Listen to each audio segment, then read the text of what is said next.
و ملګرو خوږ انسان دی اوټونه ورله ورکوي ملګرو خوږ انسان دی اوټونه ورله ورکوي دا مو د اوټ صحیح اقدار دی پاتې را نشي او ښه خدمتګار دی کنا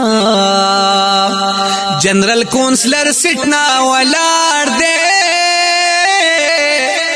ودا د آزاد امیدوار دی کنا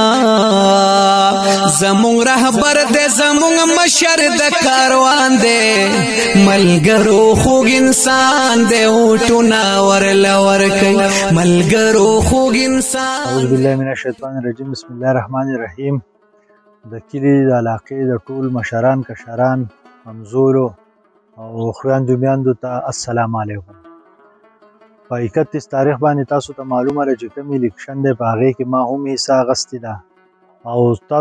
ستاسو نه دا امید او تمه لرمه چې ټول به انشاءالله تعالی په ګمله باندې مهر لګوي چې زما انتخابي نشان دی او زه د دې ځای یم د دې علاقې یم د بل ځای نه یم ستاسو مسایل چې څه دي ما ته ټولې معلومې دي چې په هغې کې بجلي ده ګیس دی اوبه دي روډ دی سکول کالج دی هسپتال دی دا هر څه نه زه خبر یم ما ته پته ده نو که په تفصیل سره پې خبرې کوو ټایم به ډېر لږي اوس زموږ بجلي ده نو په دې چې اوس څومره ګرمي شروع کېږي که نه دا ټرانسفارمرې دي دا لینونه دي دا زموږ کمزوري دي ټرانسفارمرې وړې دي لوډ کې سیوای دا بیا په مخه لینکونه غورځئ خراب دي زمونږ بله مسله د ګیس ته زمونږ دلته کې ډېر زوګونه داسې دي چې هغې ته ګیس نه دی رسېدلی په هغې کې مونږ ښه باقاعده خپلې خبرې اترې کړي دي په زیاتو باندې انشاءالله تعالی کېږي به باقي خبره د اوبو ده اوبه چې کم دی نو مونږ ته پته ده چې زمونږ د ټیوبل کم چې د مقبرې سره دی د هغې نه دا پیپونه راغلي دي ټینکۍ ته راختلي دا ټول په دې نالو په دې کې راختي دي دا پیپونه دا زاړه شوي دي سوره شوي دي د دې مونږ په دې مونږ بحث کړی بله خبره د مقبرې ده زمونږ د مقبرو ځمکه نشته چې قبر کوو اکثر پکې هډوکي راوځي د دې دپاره د ځمکې باندې مونږ ډېرې خبرې اترې کړي دي بله خبره زمونږ سره د سکول او د کالج ده چې زمونږ دا سکولونه په هغه وخت کې جوړ شوي دي چې په هغه وخت کې به تعداد کم و آبادي کمه وه اوس زمونږ سره د سکولونو کالجونو دغه سیوا دی زمونږ دا جنکۍ زنانه دي دا ټولې ځي بهر کالجونو ته بله خبره زمونږ سره د هسپتال ده نو په هسپتال دا په 1964 کې مونږ له دلته کې دا یو څو جوړ کړی چې په هغه ټایم کې آبادي نه وه اوس زمونږ آبادي ګیر چاپېره چې ته وګورې 3 ویلیج کونسلې دي دې دپاره مونږ له غټ کم از کم د 100 بیډو هسپتال پکار دی نو په هغې باندې خبرې اترې مونږ کړي دي بله زمونږ کم مقصد باندې چې زه دې الیکشن ته راوتی یم هغه زما دا دی خو که خدای پاک کامیاب کړم نو انشاءالله تعالی چې په دې کلي کې به زه جوړوم جرګه سیستم او داسې جرګه سیستم به چې په هغې کې به د هرې علاقې د هرې محلې د هر ځای ذات پات رنګ نسل دا به پکې نه د هر ځای نه به یو مشر مونږ دغه کوو دا محله به پخپله یو مشر مونږ له راکوي هغه به د دې ترقیاتي کارونو نګراني ټوله کوي دویمه خبره دا ده چې کم د روغو جوړو دا معاملې دي دا به په دې پسې به ګرځي دا به حل کوي که یو ځای ته په چا پسې روغې له 2 تنې ځي او بل ځای ته بل داسې جرګه جوړه شي چې 100 تنه او سپینګیري او مشران په یو سړي پسې لاړ شي څنګه به یې مخ نه کوي نو زه کارونه مارونه که سره راځي زه به یې نه کوم دا مشران به یې کوي زه به ورته صرف وایم چې دومره پنډ دی دا سکیمونه دي باقي ځانه کوئ د کیل کود دپاره مونږ پکې لاول هم خپله حصه اخیستې ده او مونږ پې زیاتې خبرې اترې هم کړي تلي وو په محکمو کې او خپلې درخواستونه هم ورکړي دي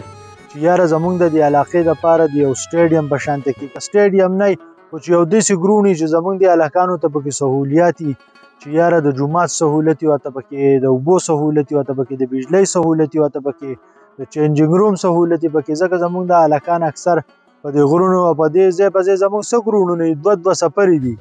چې په دې باندې راشي نو بیا اکثر کیټ میټي راوړی نو د چینجینګ ونه کړي د څه د وجې چې ځای نه وي بل زمونږ د ماشومان او د هلکان چې دي چې دوی څومره په دې کیل کود کې دلچسپي والي نو دوی به دومره د نشو د دې نه به بچ شي نو زما خو دغه خواهش دی بل مې دا دی چې د دې علاقې دا کم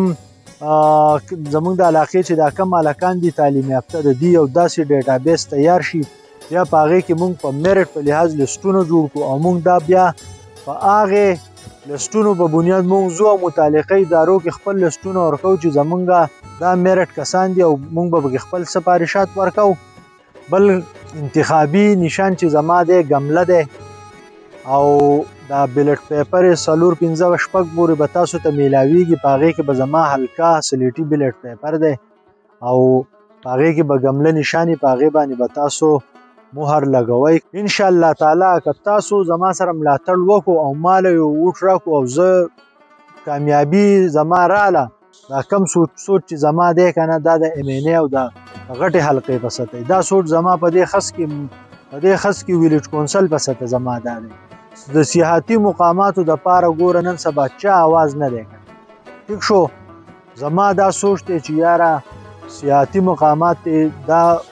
راښکاره شي. زمونږ په دې علاقه ښکلي ځایونه د ملم جبې نه پکې ښکلي ځایونه شته، ځنګل یې پکې شته، دښتې پکې شته، اوبه شته، هغې ته روډونه ورسي یا که چیرلیفټ ورته ورسي. زمونږ MNA-ګان MP ګان خو وروره د کچه روډونو په کټایۍ پسې لګېدلي دي. هلکه په یو ځای کې خو پکې لږ ته چې په کروړونو په اربونو روپۍ په کچه روډونو ورکې په یو کور پسې به 10 کیلومیټره روډ لګې نو که 1 کیلومیټر نیم پکې چیرلیفټ ولګې زمونږ د دې علاقې دا خلک سیاحت به ډیر شي، د دې به پیدا وشي. نو دغه سوچ پکې د اوسه پورې چا نه دی کړی. د سپورټس دومره پڼ حکومت ورکوي که نه په هغې کې چا د اوسه پورې لاس نه دی وهلی چې یاره څه وکړو. اوس د مقبرو دپاره پنډونه دي په هغې کې هو چې هغه غوږ نه دی کړی چې یاره مونږ ولګو د ځمکې کوشش وکړو دغه وکړو. نو دا ټول زمونږ د مخې ده او ستاسو رور یم، ستاسو بچی یم. زما کامیابي ستاسو کامیابي ده. السلام علیکم.